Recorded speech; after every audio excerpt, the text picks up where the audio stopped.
வணக்கம். நான் உங்க friend Jaya Srinivasan. Welcome to veggies recipe.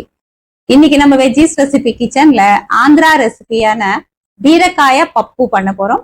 பீரக்காயா அப்படின்னா பீர்க்கங்காய், அதுல பண்ணக்கூடிய ஒரு குழம்பு ரெசிபி. இந்த குழம்பு வந்து ரொம்ப டேஸ்டா இருக்கும். இதுக்கு சாம்பார் பொடி எதுவுமே தேவை இருக்காது. நம்ம பண்ற சாம்பாரோட ரொம்ப டிஃப்ரெண்டா இருக்கும்.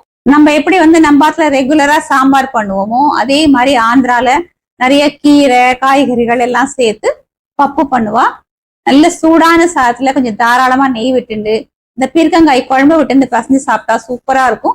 சப்பாத்திக்கும் நம்ம தொட்டுண்டு சாப்பிடலாம். இது வந்து நம்ம மைல்டா வேணும் அப்படின்னாலும் பண்ணிக்கலாம், இல்ல நல்லா காரசாரமா வேணும்னாலும் பண்ணிக்கலாம். ஃபர்ஸ்ட் டைம் சேனலை பாக்குறீங்கன்னா ப்ளீஸ் சப்ஸ்கிரைப் பண்ணுங்க. பெல் ஐக்கானை கிளிக் பண்ணி ஆல் ஆப்ஷன் கொடுத்துட்டீங்கன்னா நான் போடக்கூடிய எல்லா வீடியோஸும் குவிக்கா வந்து உங்களுக்கு ரீச் ஆகும். வாங்க ஆந்திரா ஸ்பெஷல் ரெசிபியான பீரக்காய பப்பு குவிக்கா எப்படி பண்றதுன்னு பார்க்கலாம். 50 கிராம் துவரம்பருப்பு, 50 கிராம் பைத்தம்பருப்பு, இது ரெண்டையும் சேர்த்து நல்லா வாஷ் பண்ணிட்டு அரை மணி நேரம் ஊற வச்சுக்கணும். நெல்லிக்காய் அளவுக்கு புளி எடுத்துட்டு இருக்கேன். இதை நல்லா வாஷ் பண்ணிட்டு வெந்நீர்ல ஊற வச்சிட்டோம்னா 10 நிமிஷத்துல ஊறிடும். அதுக்கப்புறம் நம்ம புளி ஜலம் கரைச்சி எடுத்துக்கலாம். நம்ம ஊற வச்ச பைத்தம்பருப்பு துவரம்பருப்பு ரெண்டுமே வந்து குக்கர்ல எடுத்துட்டு இருக்கேன். இதுல 1 டேபிள் ஸ்பூன் நெய் விட்டுக்கலாம். 1/4 டீஸ்பூன் மஞ்சள் பொடி, 3 பச்சை மிளகாய் இது போல பெரிய பெரிய பீஸஸா கட் பண்ணி சேர்த்துடலாம். 3 தக்காளி நல்லா பொடி பொடியா கட் பண்ணி சேர்த்துடுவோம்.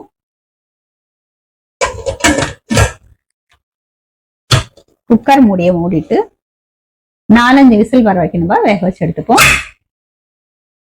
குக்கர் விசில் வந்து ப்ரெஷர் ரிலீஸ் ஆயாச்சு. இப்போ குக்கர் மூடி நம்ம திறந்துக்கலாம். பருப்பு தக்காளி எல்லாமே நல்லா வெந்திருக்கு. கரண்டியால ஒரு தடவை மசி விட்டுருவோம். 1/4 கிலோ பீர்க்கங்காய் தோலை சீவிட்டு பொடி பொடியா கட் பண்ணிருக்கேன். இந்த பீர்க்கங்காய வெந்த பருப்புல சேர்த்துருவோம். இதோட கொஞ்சம் கருவேப்பிலை, இதெல்லாத்தையும் நல்லா மிக்ஸ் பண்ணிக்கலாம். பீர்க்கங்காய் சாஃப்டா வேகட்டும். நம்ம பருப்போடையே பீர்க்கங்காயை சேர்த்து நம்ம குக்கர்ல வச்சிருந்தோம் அப்படின்னா பீர்க்கங்காய் ரொம்ப மசிஞ்சிடும்.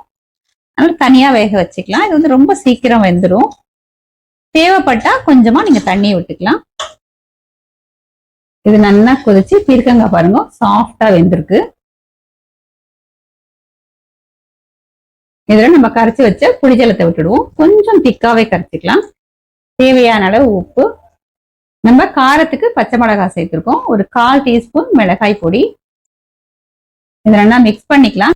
நமக்கு எந்த அளவுக்கு காரம் வேணுமோ அது தகுந்த மாதிரி நம்ம போட்டுக்கலாம். வெறும் பச்சை மிளகாய் காரமே போதும் அப்படின்னா இந்த மிளகாய் பொடி சேர்க்காம நம்ம விட்டுக்கலாம்.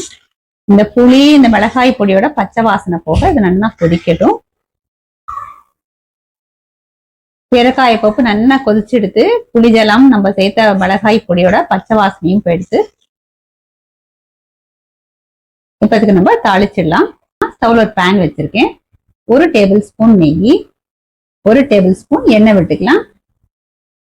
எண்ணெய் சூடானதும் ஒரு 10 வெந்தயம், 1/2 டீஸ்பூன் கடுகு, 1/2 டீஸ்பூன் உளுத்தம்பருப்பு, 1/2 டீஸ்பூன் கடலைப்பருப்பு, பருப்பு செவந்து வந்ததும் 1/2 டீஸ்பூன் ஜீரகம், 2 காஞ்ச மிளகாய், 1/4 டீஸ்பூன் பெருங்காயம், 4-5 மோர் மிளகாய், இதெல்லாத்தையும் நல்லா வறுத்துக்கலாம். ஒரு மீடியம் சைஸ் வெங்காயத்தை நல்லா பொடி பொடியா கட் பண்ணிருக்கேன். இதையும் சேர்த்துடுவோம்.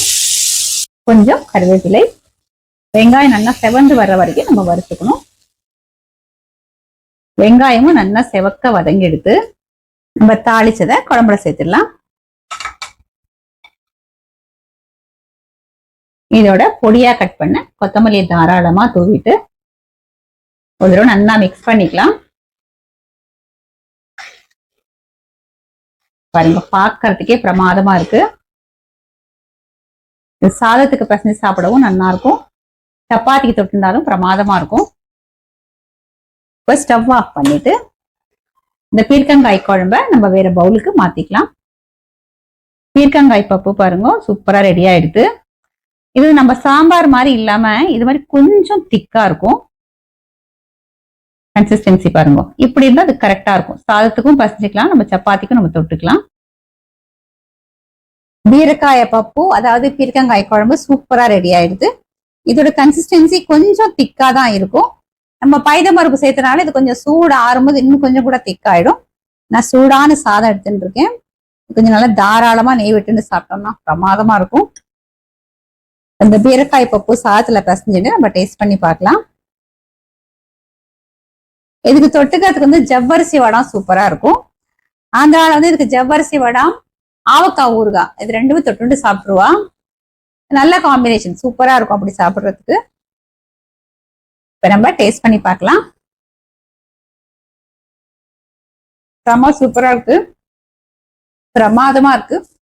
நான் இன்னைக்கு வந்து நல்ல மைல்டா தான் பண்ணிருக்கேன். நல்ல காரசாரமா வேணாலும் பண்ணிக்கலாம்.